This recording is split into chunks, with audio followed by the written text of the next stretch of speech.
My name is Shin, the professor of forestry in South Korea. I'm working with the University Chungbuk, located in the very middle part of Korean Peninsula. And for a long time, I have been working in research and developing policy on forest therapy, especially psychological health and well-being. Today, I'm very happy and honored to deliver my presentations about the forest therapy and the personal growth. You already hear the Dr. Wang's presentation, and Dr. Wang explained very well about what is forest therapy and how the forest therapy work and other many interesting implications of the forest therapy. And also, I would like to thank you for Dr. Wang for introducing several, important facilities in Korean forest therapy, and also for the very important event in 2024 in Stockholm for Youth Conference. Thank you. My presentation today is not based on the empirical research data, but a little bit about the conceptual based on the theoretical foundation. What is the forest therapy for? It's for happiness and health and the qualities of life. I think that is very important, but we need to think about beyond this basic health and happiness. I think the forest therapy should work for beyond this. So the topics I would like to today is the personal growth. That means personal growth is improving one habit, behavior, actions, and the reaction. So this is very important subject because, the forest therapy is important and critical for individual and also for society. A person is a basic and fundamental element for society. So every person is growing in a society. That means the society is also growing. So let me first define about the personal growth in general. I already told the improving one's habit, behavior, action, and reaction.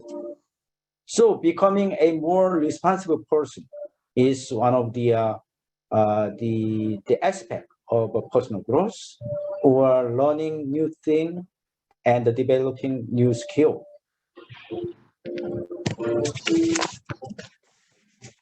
To be a person to grow, I think basically three important factors are needed. First, one should eagerly has desire to improve him or herself. And the second, one has motivations for improving. And the third, one had the willingness to strive to make a thing change. There is the basic things for the need to personal growth.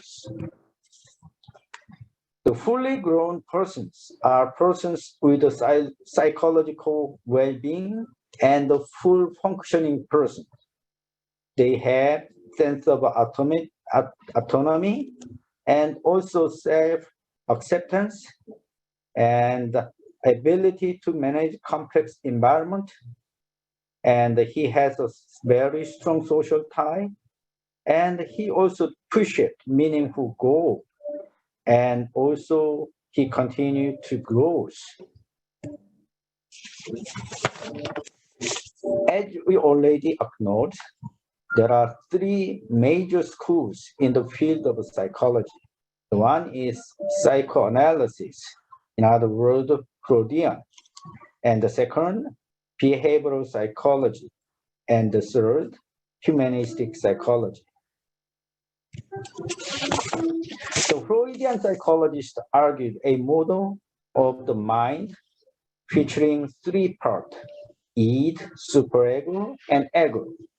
Id is the seed of the primitive drive, saying, I want to this now. And the ego is the consciously process and handle the conflict between id and the reality. And the superego is considered as a control power to oppress the id. Behavioral psychologist is a study of observable behavior. Stimulus and response theory is the central to the conditionally. So the behavioral psychologists are considered experiment, a desirable tool to study human behavior, and also believe that human behavior can be learned.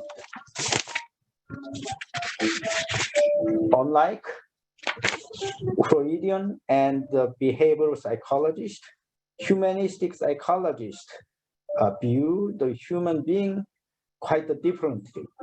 They believe that all peoples are inherently good.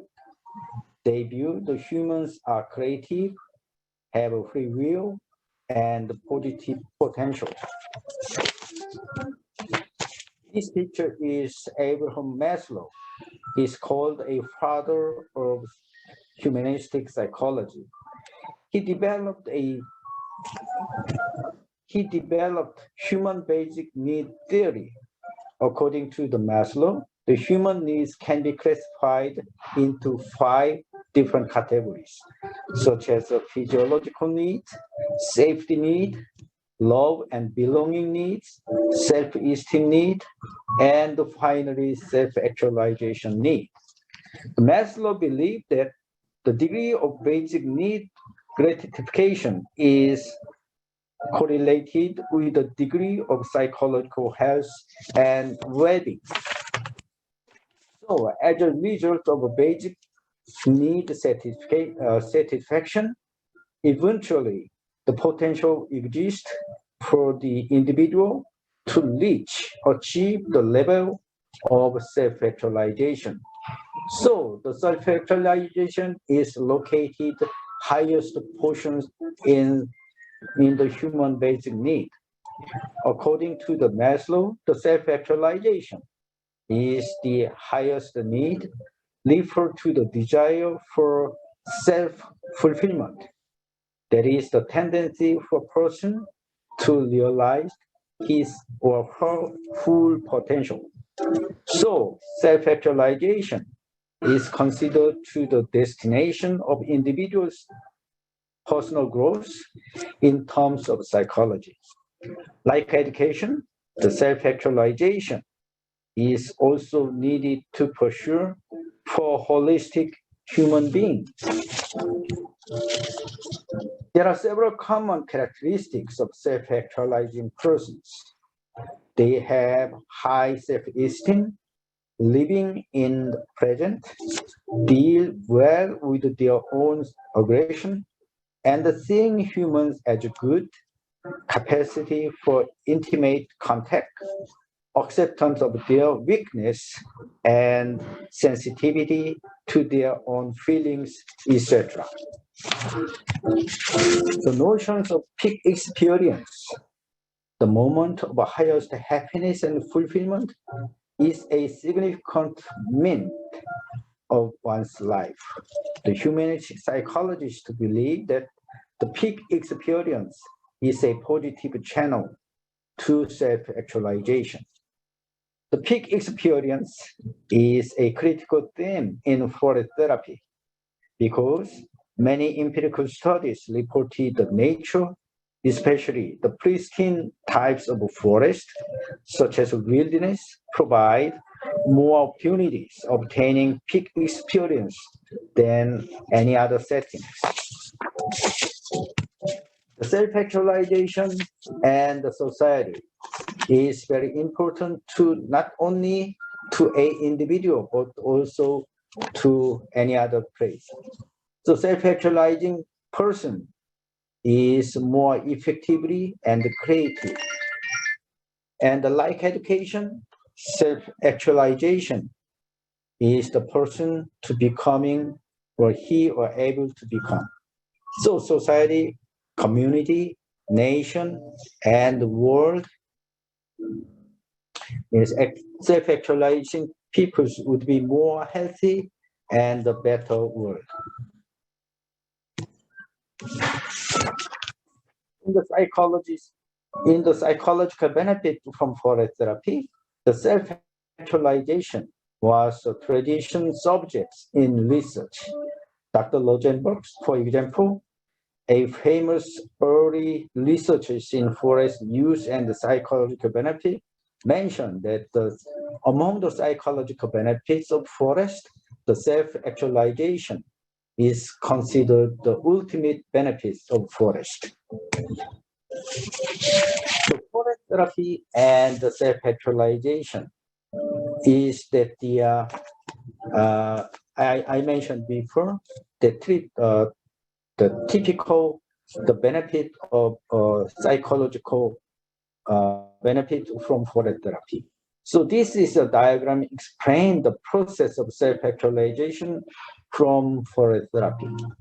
The forest provide a lot of therapeutic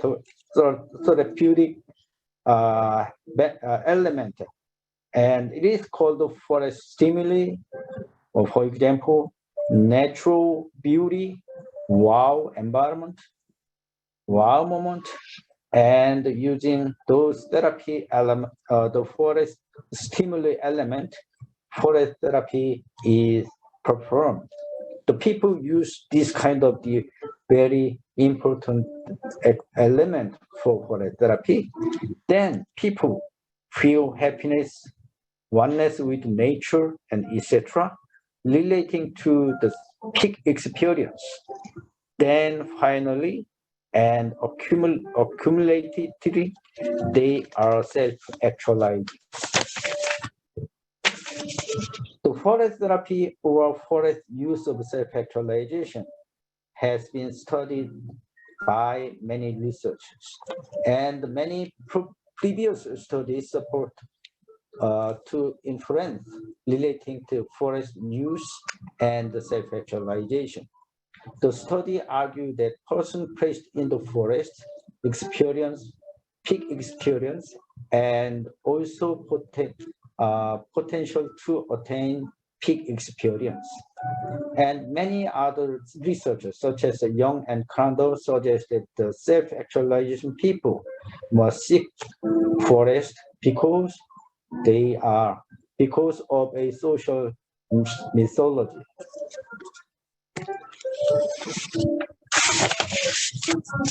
So forest therapy and self-actualization is very, very the emerging new topics as benefits in psychological area. So as I told before, there are many research, and this is one of the also the summary of the benefit from forest therapy. So even though we already know and understand the forest use provide self-actualization and other psychological well-being, there are still some challenges to solve, such as we need more identify what and other benefits in psychological relations come from the forest. And even though we don't know how this kind of a benefit from how this kind of the benefit can from the forest. So that means we need to more understand and identify the mechanisms of forest therapy in forestry. So we have to continue to research and try to identify what kind of forest and what forest element can be effective for getting or obtaining psychological benefit and self-actualization. I mentioned the forest therapy is a black box. We already know there are many, many benefits from forest and from forest therapy, but still don't know much about the why and how. So we Korea has many, one of the many countries in standing in front of forest therapy. So we have a new registration. It's called Forest Welfare Promotion Act, effected in 2016. That act is one of the first cases in the world, and this act prescribed that the use of forest for people's public health and welfare. And we have the flagship forest therapy or forest welfare the policy that is called the From Cradle to the Grave with the Forest. That means provide a tailored forest welfare services according to everybody's life cycle. So this kind of the policy and the registration in Korea is our effort, try to use forest for human health and welfare. This is the pictures across the country. We have a forest therapy base. Dr. Wang introduced before, and right now we have more than 37 the central government forest therapy centers in Korea.